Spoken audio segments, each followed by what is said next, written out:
Hi, dear friends. Some words of Torah for Parshat Bereishis. On Shabbos Shuvah, we cited a story in the Gemara in Chagiga of the Arba'a Shenichnasu Lapardes, the four sages who entered the great paradise, a state of transcendence, where they were able to see reality more clearly than the way our senses perceive reality. We learned that one aspect of this transcendent discovery is that as man has a clearer view of reality from God's vantage point, there is less reality to the physical realm, including man's own sense of self and autonomy. Part of this autonomy is one's free will to choose between good and evil. As one gets closer to a heavenly perception, man's free will begins to evaporate. According to Rav Yaakov Leiner of Ishbitz, this is why we read throughout the opening stories of Genesis about people who denied culpability for their crimes. When God accused Adam and Eve of committing a sin, each one denied that they were to blame.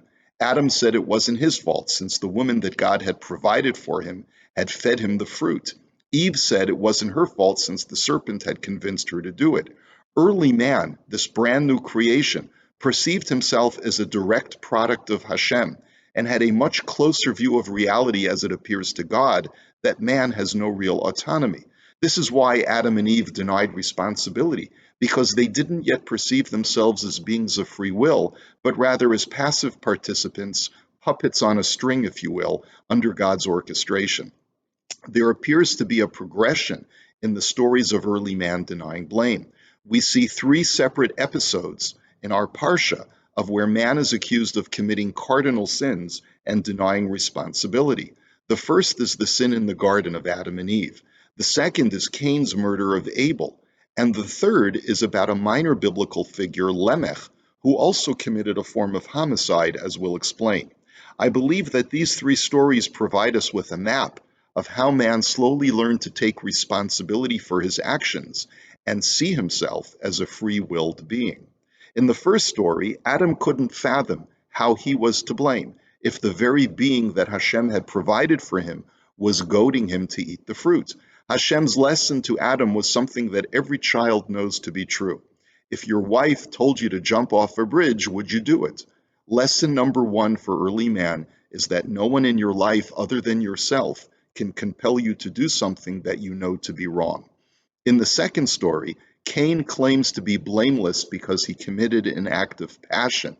When he said, Lo yadati hashomer achi anochi, I did not know that I was my brother's keeper, he did so sincerely. How can I be held responsible for my feelings of anger and jealousy? You, God, created me with these emotions that impelled me to kill my brother. Why should I be to blame?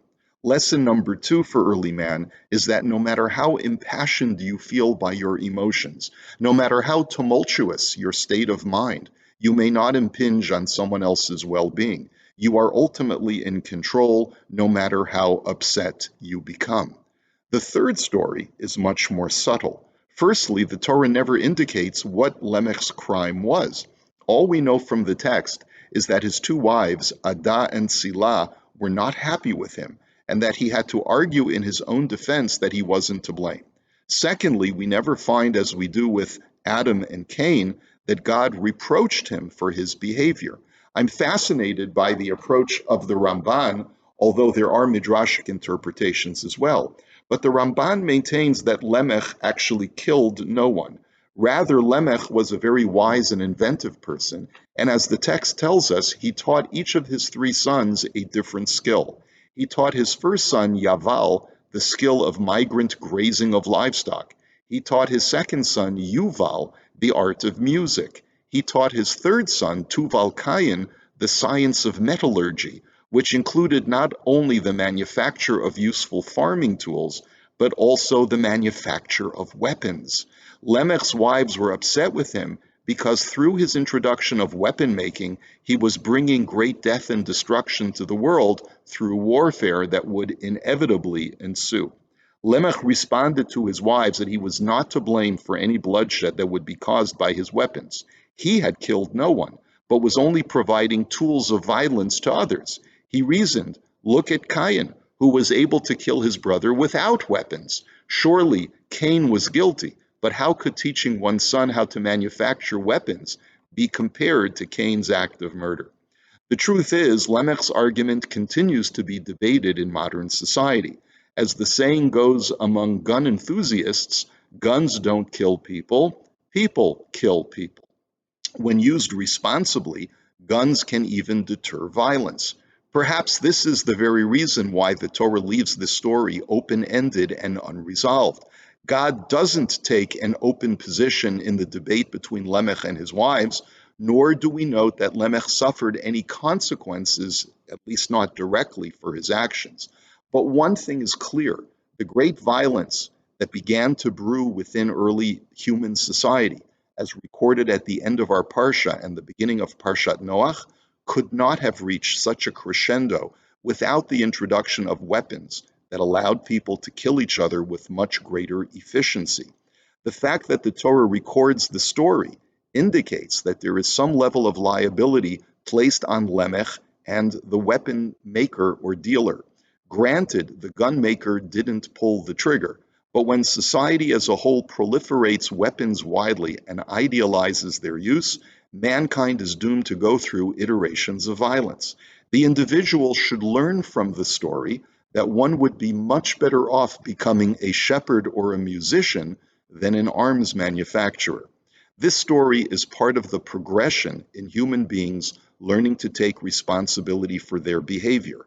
First, man learns that he has autonomy and that no other being can compel someone to do something wrong. Second, man learns that he must control his impulses and cannot excuse his bad behavior because of his passions. Finally, man learns that although he may not bear personal responsibility for introducing harmful substances to his fellow man, there is some level of communal duty to try and foster a culture of peace and well-being for society. If it took time for early man to learn how to take responsibility for his behavior, it would appear that today mankind is regressing, not because we are so close to God's reality and vantage point, but rather because we have grown even more distant from the great moral lessons of the Torah. Today, we blame poor choices on sundry inborn and environmental factors. We are told that we cannot pass judgment on anyone. You know, the 20th century was the bloodiest century in human history. Bloodshed and violence continue around the world, even in our so advanced 21st century. The war in Ukraine rages on, and the world stands by as violent crime continues, including terror attacks in Israel. We're not yet ready to completely eliminate the tools of warfare from our midst, nor are we prepared to pass judgment on violent perpetrators. We can only pray that we are headed in a positive and upward direction of eliminating violence and strife from the world. The small steps begin with each and every one of us. Each of us has a voice with which to protest violence and a social order that does not bring offenders to justice. Furthermore, each of us can take steps in our own lives to promote peace and well-being within our community.